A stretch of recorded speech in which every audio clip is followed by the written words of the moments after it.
Hi, my name is RMomin, and I am a part of the GT mentorship program in FBISD. And my mentorship was at Denani Private Equity Group. I am here today to present my showcase project, which is titled The Correlation Between Distribution of Greater Houston Area Gas Stations and Location-Based Factors, a New Angle on Survivorship Bias. Some background first. During the COVID-19 pandemic and the social distancing, we saw massive economic consequences.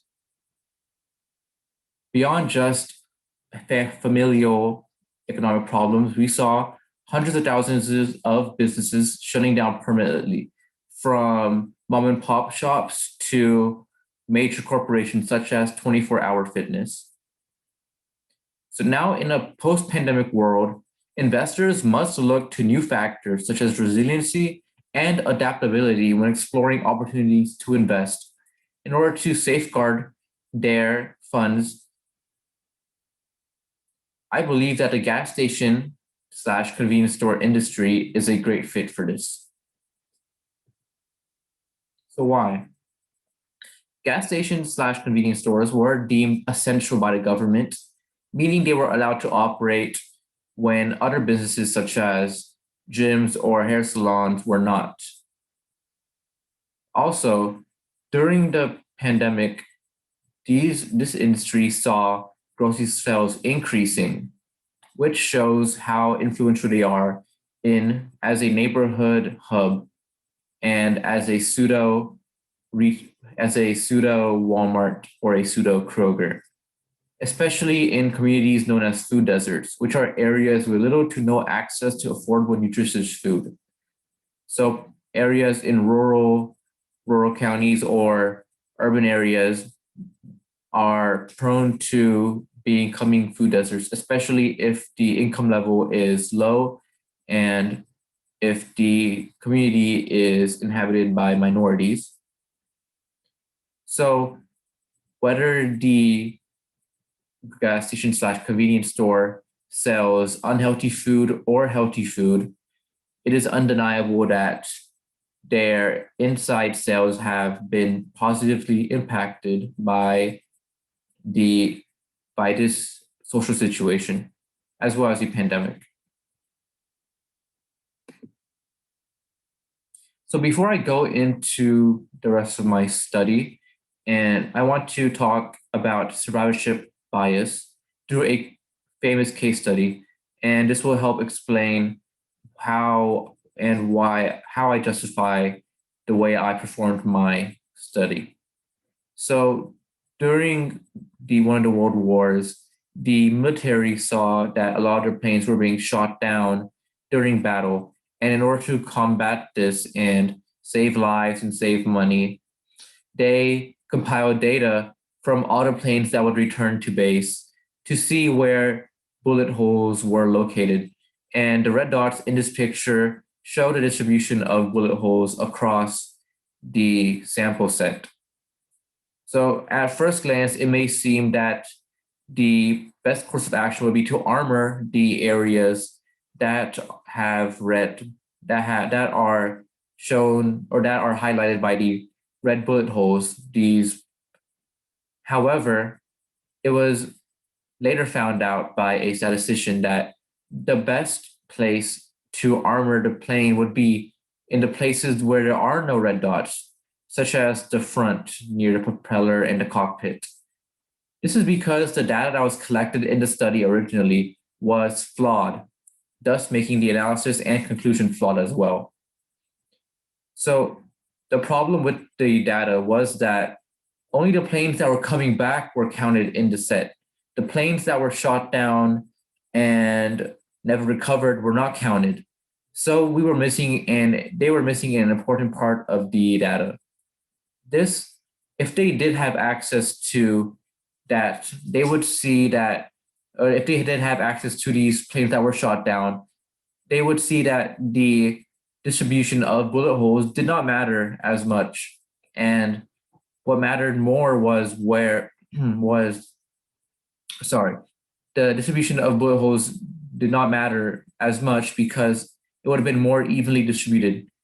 And so this shows that the best course of action would have been to have to armor the planes in the areas that the planes coming back were not shot in. So essentially, the red distribution, the red dot distribution on this model served as a positive indicator for what a model plane in a model scenario where a plane engaged in combat should look like. They should be shot in the places marked by the red dots because those are because that's a positive indicator for survival. The planes that would be shot in only these areas and would be free of damage in the white areas would be more likely to come back than planes that were shot in the areas that are not marked with red dots. So I wanted to use this idea of a positive indicator in my study. I wanted to use a novel application of the survivorship bias as a proxy for financial data. As I do not have access to the financial data for gas stations / convenience stores in the Houston MSA, I decided to use longevity as a proxy to financial success, which I will expand upon more in the following slide. So I believe that the data will show that proximity to major highways and location within a low-income census tract will be dominant amongst the data set, while the proximity to a popular destination will be slightly more prevalent amongst the data set. So my 3 location-based factors were income by census tract, as well as proximity to major roads and proximity to major attractions, such as the Hobby Airport or the Houston Zoo. The tools I used in my study included Google Earth, Maps, Street View, as well as census data and Office of Management and Budget data. My selection criteria involved selecting a single C-store brand, which was a 7-Eleven brand and its subsidiaries, such as Stripes, as well as limiting my location, the location of the data points, to the Houston MSA or Houston Metropolitan Statistical Area.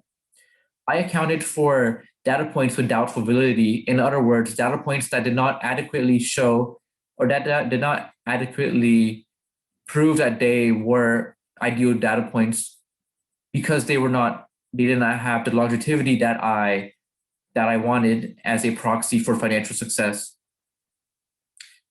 So I limited my data points to gas stations / C-stores that have been around for more than 5 years.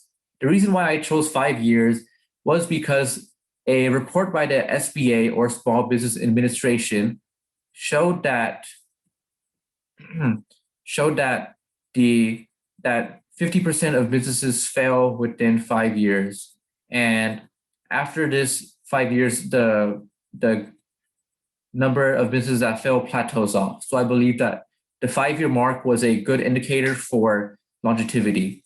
And obviously, if they are around for that long without failing, that means that they did have some level of financial success to justify running, which is how I justified using longevity and using these data points as a proxy for success. After that, I analyzed all the data points and came up with my results. So these are just some screen caps and some that describe or that show how my research went. So this is a screenshot of the 7-Eleven store locator, and the specific use in this instance was to locate 7-Eleven locations in Galveston County, which is a part of the Houston MSA. I also use Google My Maps, which is a more enterprise-focused version of Google Maps that allows you to plot distances between 2 points. In this situation, a data point between a data point and the hobby airport.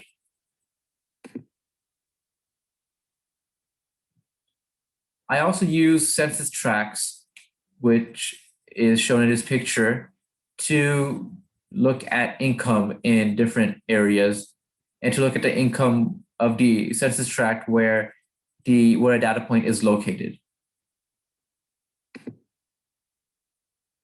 And in order to account for the doubtful validity, in order to account for longevity and to keep my data set limited to gas stations / C-stores that have been around for more than 5 years, I use Google Street View archives in order to determine whether the data point had been around for more than 5 years. So results.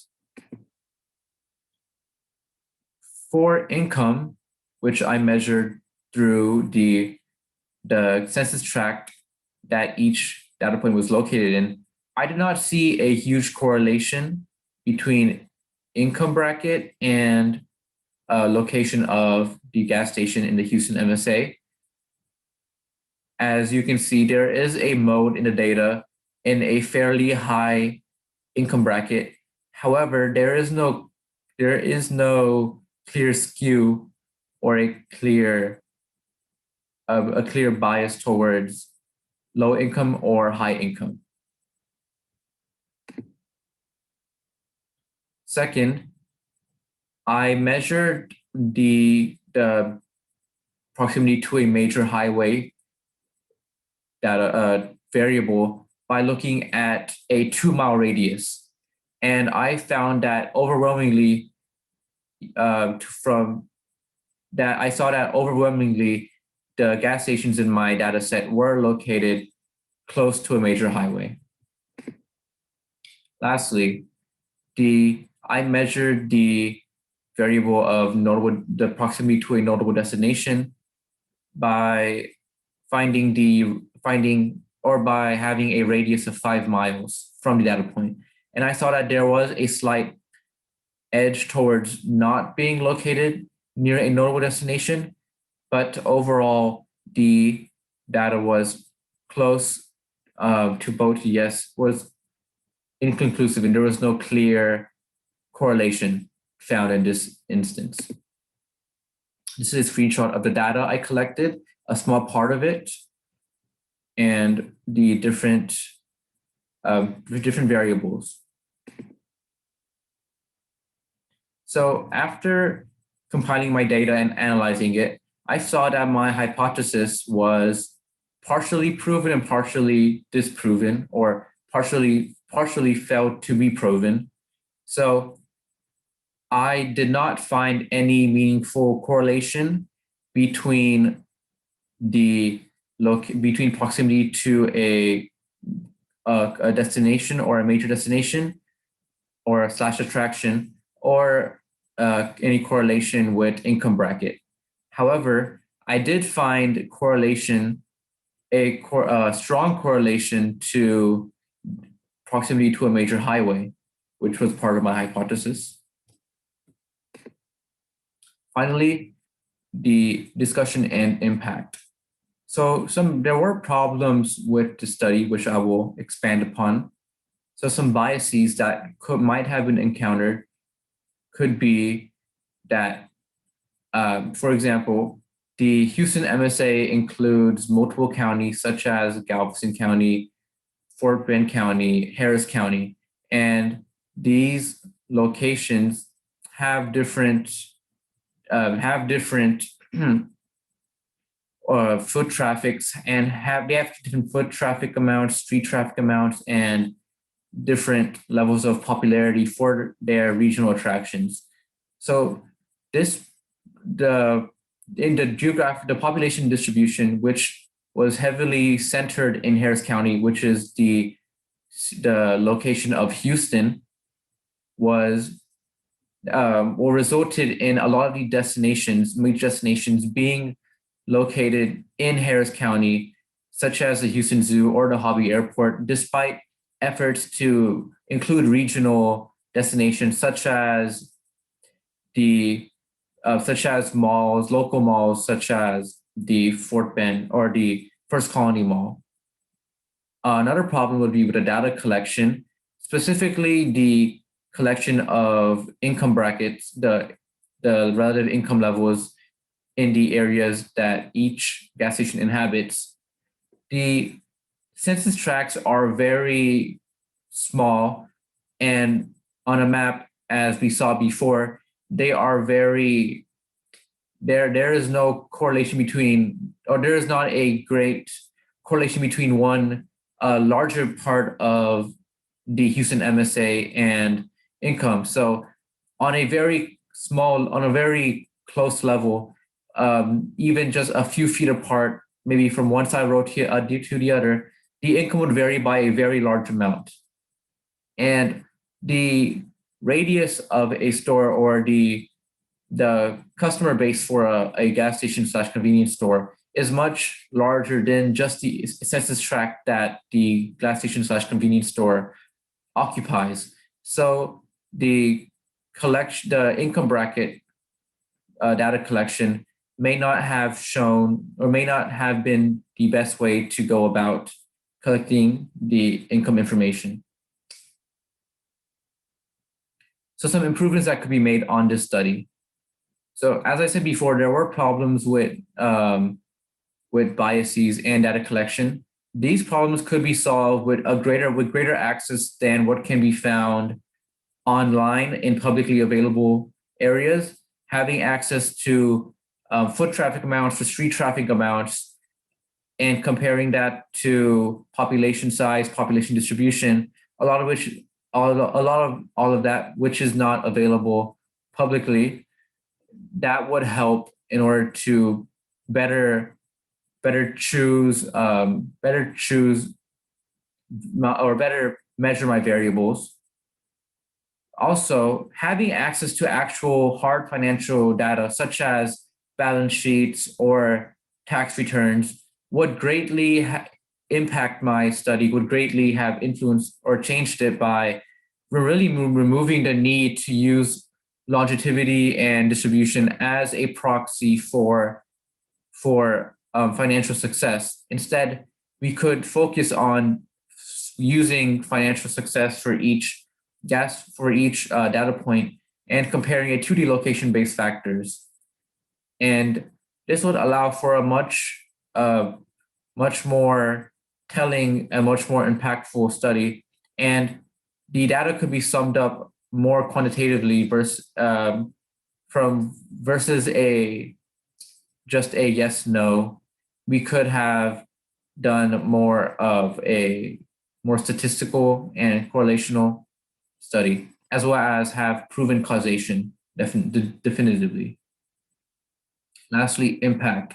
So through this study, we can see that, well, from an investor's point of view, we can see how location-based factors has a influence on gas station / C-store success.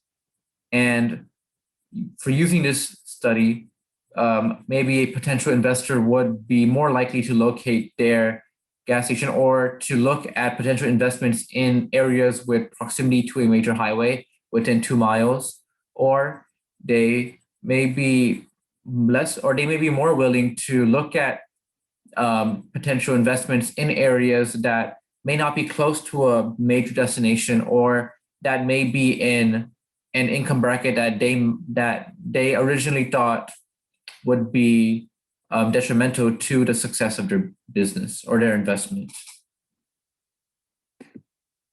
Lastly, I want to acknowledge the Nani Private Equity Group, my mentors, as well as the rest of the staff. And does anyone have any questions?